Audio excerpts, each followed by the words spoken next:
Kendrick Bourne from the San Francisco 49ers. You're watching the Niners All Day Show. What up, Bronze? What up, Dre? Let's go! Yee! Let's What go! up? What up? What up? Hey, KB got his KB in shout the out, house. bro. That's why I love you, bro. Let's go. Hey, that just lit my Oh whole day up. man, That just lit my whole yo, day up, I bro. wanted to tell man, I wanted to show that to you for it's been a couple of days. I got that on ice, and yeah, man. So Like that you send the shout out, phone.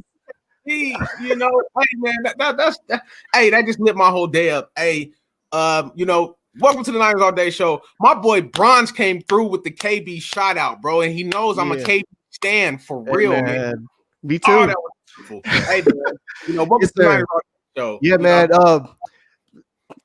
Once again, man, I'm hyped up, man. Patreon, we got Patreon. If you guys want to support us, that's the link right there. I'm pin it on the comments. But shout out to all our members, especially the gold member Mariah Lee, gold member Rashad Eichelberger. I talked to him the other day. That's how you pronounced it.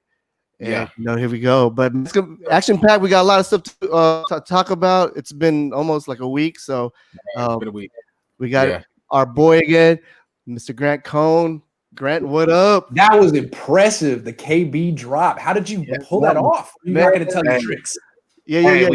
Offline. I don't even know, bro. Bron did. I had no idea about this, guys. I swear to everybody watching, like Bron. I'm saying that needs to be your branded drop at the beginning of every video you put on YouTube. That's it. That's man. Yeah. Well, I wish I had something like that. That's tight. Hey, you got the plugs too, Grant. You're a dark horse, Ron. You're a dark horse. Never know what you come up with. Right. I don't say much, but I'll be running in the background. So also, Kendrick Bourne is a marketing genius, dude. He knows how to get every 49ers fan on his side. Guy's smart. Most definitely. Yes, definitely. Smart, dude. Woo. Hey, man. Everybody out there, go to the Patreon, subscribe to the Patreon. We got 3 different levels to help us make the show a little bit better. Also, press that like and subscribe. And like I said, man, even if you don't like the content, press the dislike. You can press the thumbs down, right?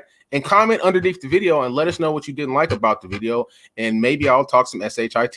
But at the end of the day, I will do something about it. I will try to appease our fans, right? Because without you guys, none of this is possible, right? And welcome back to my bro Bronze. It had been a while since we've been on this second show in a couple of weeks. Welcome to my guy, Grant Cohn. Bro, we got a lot of stuff to talk about. We got a ton to talk about, bro. There's been a lot. So the first thing we're going to go over is the opt-outs, right? The first opt-out was Travis Benjamin. And then I think it was like about 3 or 4 days later, we had Sean Coleman and Jake Brendel. Don't know much about Jake Brendel, but I was excited to see Sean Coleman, to see what he adds as a swing tackle. Out of those 3 guys, who do you think was the most important and could have actually played a role in the offense that opted out? Well, I've never heard of Jake Brendel. I don't even know who that is. Right. I had no idea who's on the team. So not him. I didn't think Sean Coleman was going to make it, even though he's a former 3rd-round pick or something, and he plays an important position. I felt School and Brunskill had done so well, and they're about 5-6 years younger than him and cheaper. Right.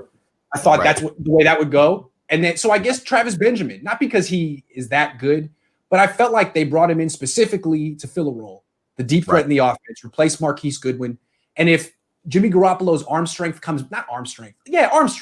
If it comes back this year, I felt it was a little bit gone last year after the ACL tear. If it comes back, he's going to need a deep threat, and that was Benjamin. But there's other guys available, like, as you said before, Taylor Gabriel. Not hard to find a 5'9" dude who runs a 4.3. So they're all replaceable. And what I thought too was, like, notice it's 29-year-old, 30-year-olds opting out. If you're 23 and you haven't made that much in the NFL, you understand there's a risk, but you're probably going to play. But Travis Benjamin has $25 million in the bank, which is a lot for a guy who's never really been a starter. So I understand him opting out. Yeah.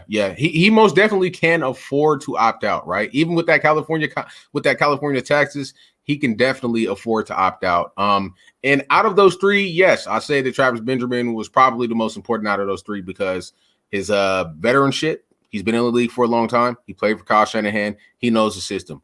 Some of the language has actually changed, and we learned that from Trent Williams, but mostly everything else has stayed the same. So he would have been able to adapt really easy. And I think that, just his being a veteran and knowing this system, that could hurt a little bit, but I don't think it's not going to be in too much anyways. He was on the 6 or 7 list. He was on the cusp of making the team or not making the team. So I don't think that it will have that much of an effect. Yeah, just a few days ago, John Lynch was talking about all the wide receivers and why they like that group. And he said, well, we got this guy, we got that guy, with that guy. He mentioned Dante Pettis, which was like, wow, and never said Travis Benjamin. Right. And then the fact that when Benjamin opted out, that the Niners didn't have a corresponding move, like a day later, they signed Taylor Gabriel, shows that they probably didn't care. Yeah, most definitely. Yeah, they probably didn't care anyways. And what I would like to say about that is, and this is for George Kittle, man, those 3 guys added $1.5 million to the cap space this year. Those 3 guys. So, it doesn't sound like a lot, but, when you're at 12, 13 million in cap space and you added an extra 1.5, that is a lot of money that could add to us being able to sign George Kittle. And we're going to talk about that a little bit later in the show.